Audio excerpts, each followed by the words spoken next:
Hello and welcome back to Daily Pinnacle. I'm Pragmatism, and today I'm not here as a neutral narrator. I'm here as an Indian, an IR student, a political observer, and someone deeply invested in how my country navigates an increasingly hypocritical, volatile, and let's be honest, Western dominated global order. This rant isn't just about oil, this is about trust, about fairness, about sovereignty, and standing your ground when global powers expect you to fall in line, not because it's right, but because it suits them.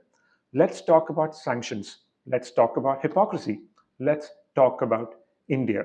Since Russia's invasion of Ukraine in February 2022, the West has been on a moral crusade. At least that's how they frame it. Economic sanctions, political isolation, military aid to Ukraine. The narrative was clear: punish Russia, isolate Putin, and ensure the world stands against aggression. But here's the thing: unity loses all meaning when it's riddled with exceptions. And in this so called united front, India finds itself singled out not for doing something immoral, but for doing something pragmatic. India started buying Russian crude in larger volumes after the war began, and almost overnight, the accusations started flying. We were told we were funding Putin's war machine, that our energy purchases were blood soaked, that buying discounted oil somehow made us complicit in war crimes. But here's my question: why is Indian money dirty, but European money clean? Let's take a look at the facts. Cold, hard, documented facts. Since the war began, the European Union has imported over $100 billion worth of Russian fossil fuels. Yes, you heard that right, 100 billion. And that's just in 1 year. That includes liquefied natural gas, LNG, coal, oil, gas. Countries like Spain, Belgium, Germany, they're all quietly ramping up their Russian energy purchases. But there are no media lectures there, no sanctions, no fiery sound bites from American senators, no talk of blood gas heating Belgian homes. Instead, all the pressure is directed at New Delhi. And when Indian ministers push back, when we ask, why is it only Indian purchases that fund the war, but European ones don't? The silence is deafening. Our External Affairs Minister, Dr. S. Jaishankar, put it brilliantly. He said, somewhere, let's be a little even handed out here. And honestly, that one line captures the core of this debate. The West doesn't want even handedness, it wants obedience. Let's rewind a bit. When the war began, India was buying less than 1% of its oil from Russia. Today, it's close to 30%. Why? Because Russia offered a better deal, plain and simple. And when you're a developing country with 1.4 billion people to feed, fuel, and uplift, you don't turn down a good deal because it makes Brussels uncomfortable. The West calls it opportunism. We should call it responsible governance. See, Indian foreign policy doesn't exist to win Western approval. It exists to serve Indian interests just like every other country exists. That means affordable energy, defense security, and strategic autonomy. If that happens to benefit Russia along the way, so be it. Because let's not forget, Western powers do it too. They just dress it up in nicer language.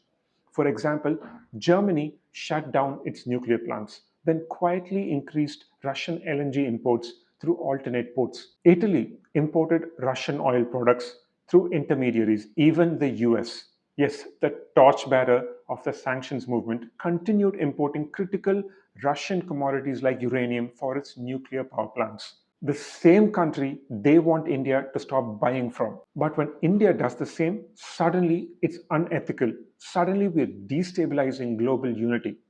The hypocrisy is staggering. And let's not even get started on secondary sanctions. Recently, US Senator Lindsey Graham, yes, the same man who once praised India as a natural ally, openly threatened to tear the hell out of India with tariffs if we continue buying Russian oil. His words, not mine.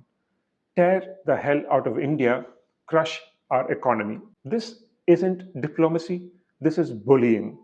And it's ironic coming from a country that's built entire empires on realpolitik. Now that India is playing the same game on its terms for its people, they're suddenly uncomfortable. The reality is this: India is no longer the obedient junior partner. We are not the hesitant global citizen waiting for Washington's approval. We are a sovereign state with our own interests, our own red lines, and our own vision of what global justice should look like. And we're not alone. Across the global south, from Brazil to Indonesia to South Africa, there's growing resentment towards the West's selective morality. These countries, like India, rely on Russian energy, wheat, fertilizer, and defense supplies. They too have refused to pick sides, not out of cowardice, but out of clarity. Because let's be real, this is not our war. It's tragic, it's unjust, and it must end.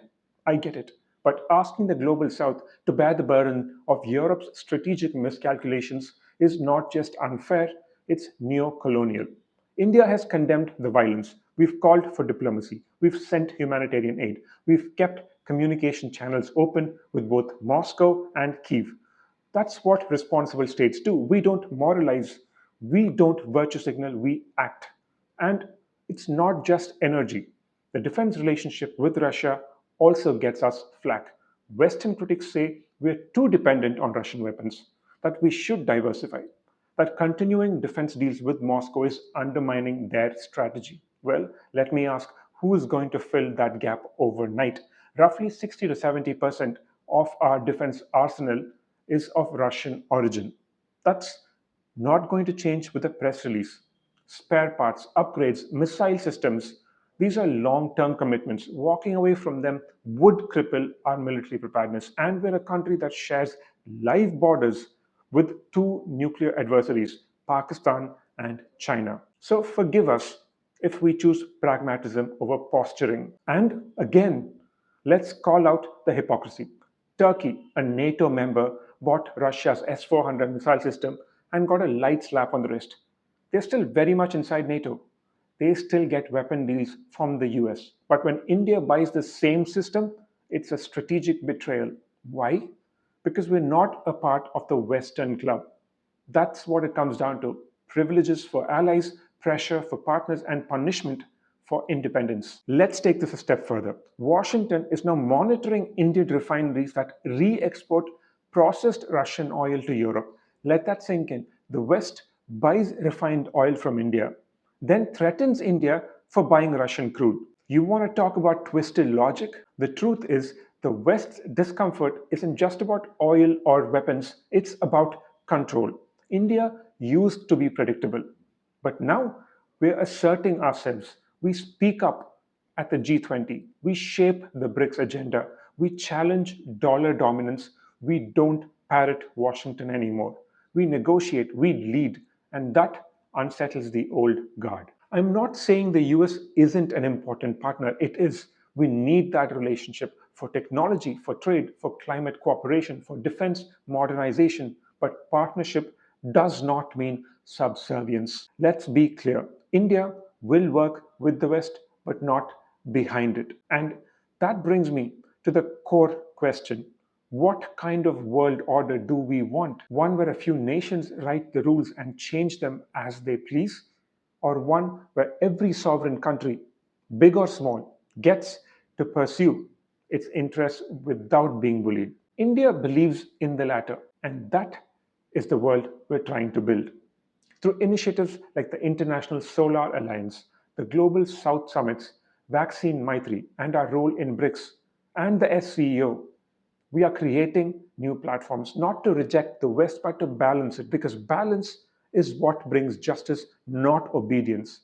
And if the West truly wants moral authority, it has to start by practicing what it preaches. Sanctions can't be selective, outrage can't be targeted, and partnerships can't be transactional.